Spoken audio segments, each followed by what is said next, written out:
Let's go. Meine Damen und Herren, darauf haben Sie alle gewartet.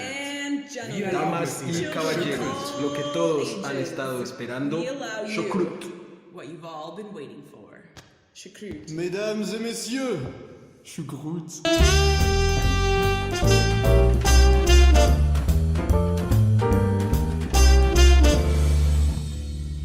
Hi everyone, this is Choúkrüt, the cultural podcast. Hi Kimberly, hi Tommy, hi Alex.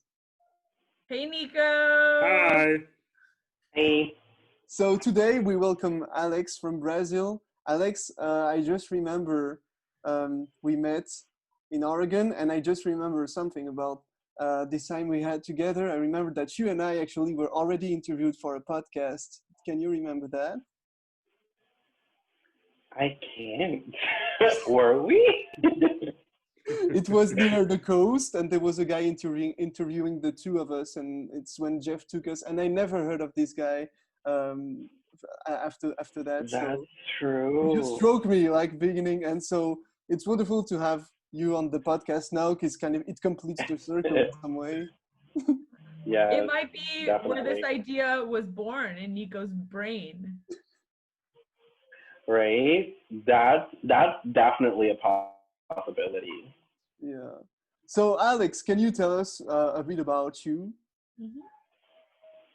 Of course. So my name is Alex, or actually my name is Felipe. Okay. Mm-hmm. So disclaimer.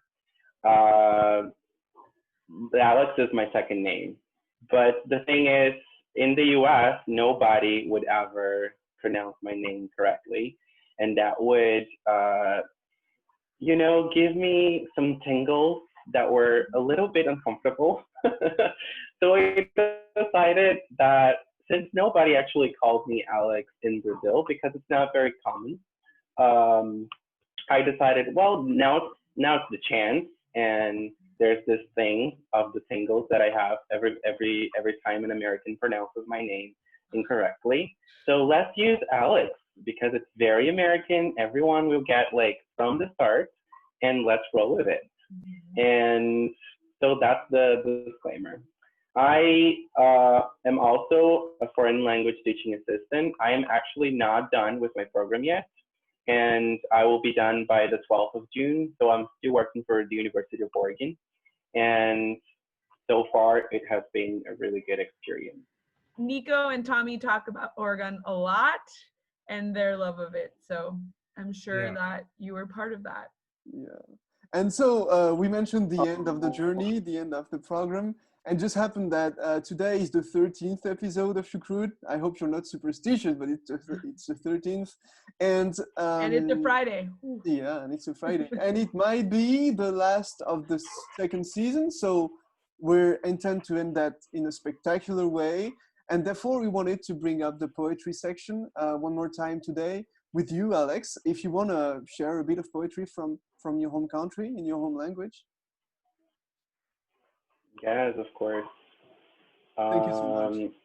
So I brought a poem that it's actually, thinking now of the poem, it's very, very, very, very, it fits with the time that the world is facing right now. Mm-hmm. And in terms of what we collectively and individually are facing, and what we can perceive from this moment.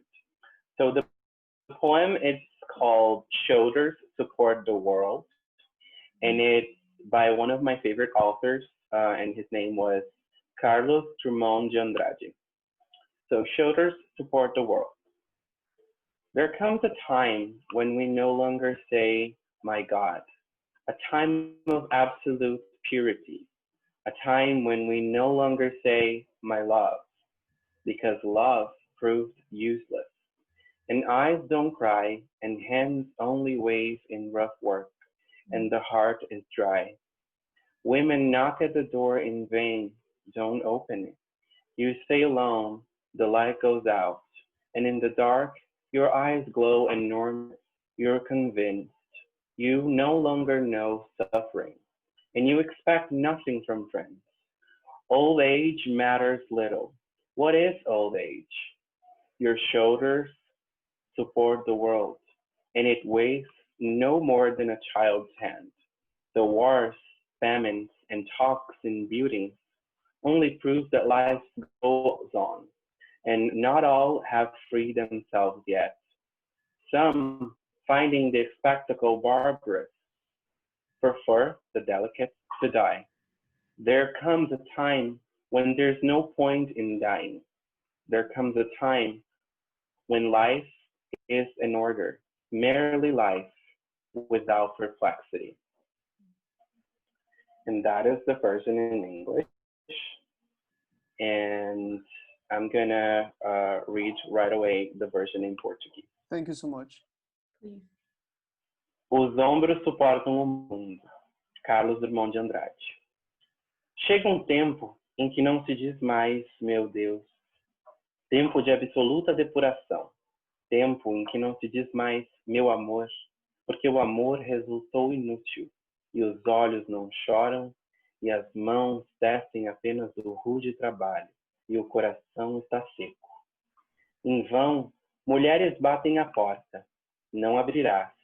Ficaste sozinho, a luz apagou-se. Mas na sombra teus olhos resplandecem enormes. És todo certeza, já não sabes sofrer. E nada esperas de teus amigos. Pouco importa, vem a velhice. Que é a velhice? Teus ombros suportam o mundo, e ele não pesa mais que a mão de uma criança. As guerras, as fomes, as discussões dentro dos edifícios provam apenas que a vida prossegue, e nem todos se libertaram ainda. Alguns, achando bárbaro o espetáculo, prefeririam, os delicados, morrer. Chegou um tempo em que não adianta morrer. Chegou um tempo em que a vida é uma ordem. A vida apenas sem mistificação.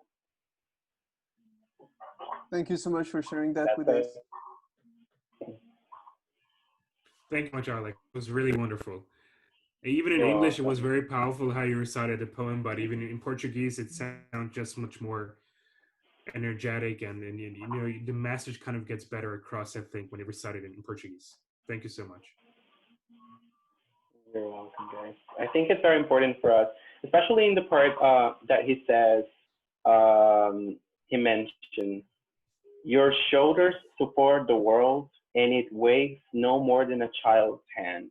I think it's so powerful for us to understand that it doesn't matter how hard we think it is, the world, even if we think we're carrying it with our shoulders, it doesn't weigh as much as the hand of a child. And I mean, it's so light, the hand of a child.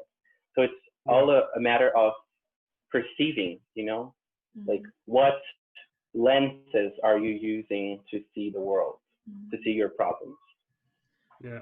Interesting. And it fits so much into this current situation the whole world is in right now. It's the perfect poem to describe what's going on, I think. Yeah. I found the poem actually, I kind of had a different interpretation, I think, as I was listening. Ooh, I love it.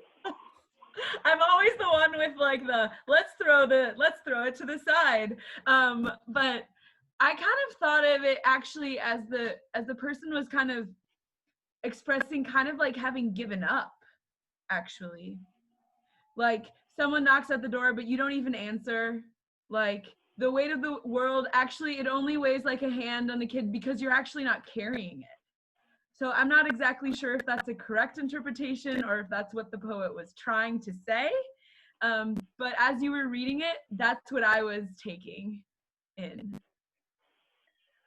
Well, I think that meaning comes from the action of reading.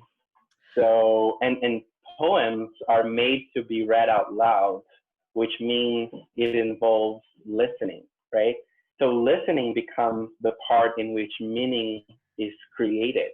And I think that, I mean, in terms of poetry, I love your interpretation. I don't know if that's what he meant by it, but I think it's totally, it's worth it and it makes sense to me. I mean, I guess it kind of all reads like with what tone you read it and like with what perspective. But that's kind of like, that was what kind of came across in the English to me. Again, I don't speak Portuguese, so I can't analyze it even in its original language. So you'd have to tell me if you can hear that tone or perceive that. But that's kind of like, that was kind of, yeah, my small perspective. Totally. I think it definitely has. I think it definitely has like my interpretation of it going on through the tone of my voice, the choice of rhythm that I made. So yeah, definitely. I think it has like a pinch of myself in it as well. Yeah, well, and you introduced it in a certain way too, so I was primed maybe to read it and listen to it in that sort of sense. So yeah. It's very interesting because I think we heard different things from our own perspectives. Like I heard resilience too. I heard a bit also of hope in the way he kind of somehow finds peace even in the moment of extreme doom. So I think there's a bit of hope in there as well. But that's also, I don't know, my interpretation. And anyway, I think it was a wonderful performance. So Yeah, thank you so much. For that. Yeah. Thank you, Alex. Awesome. So after that, we wanted to talk about pop music a bit.